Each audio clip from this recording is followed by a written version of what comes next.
আমি এখন যে রাস্তাটা দিয়ে যাচ্ছি এটা হচ্ছে চট্টগ্রাম থেকে খাগড়াছড়ি যাওয়ার রাস্তা। এটা মূলত চট্টগ্রাম অক্সিজেন থেকে হাটহাজারী হয়ে যে রাস্তাটা গেছে খাগড়াছড়ির দিকে। এই রাস্তার একটা আপডেট আছে, সেটা হচ্ছে একটা সময় এই রাস্তাটা অনেক খারাপ ছিল।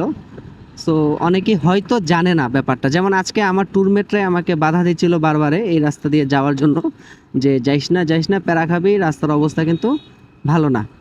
তো ওনার কাছে এই আপডেটটা ছিল না, হয়তো উনি জানতো না এই রাস্তাটা ভালো কি না। আগের যে আপডেটটা ছিল আর কি, যে ওটা যে খারাপ রাস্তা। তো আরেক টুরমেট বললো যে না, যাইতে পারবো, সমস্যা নেই, খুবই ভালো রাস্তা। তো সিউরিটি পাওয়ার পরে আমরা এই রাস্তা দিয়ে এখন চট্টগ্রাম যাচ্ছি। চমৎকার রাস্তা ভাই, চমৎকার, মানে এত সুন্দর রাস্তা। এখন তো আমি একটু সিটি এরিয়াতে চলে আসছি, বাট এত সুন্দর রাস্তা আমি পার করে আসছি। ওফ, এই রাস্তায় বাইক চালায় যা লাগছে।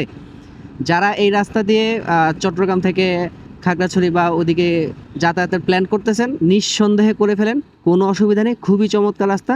আর বাইক চালায়ে হেভি মজা পাবেন।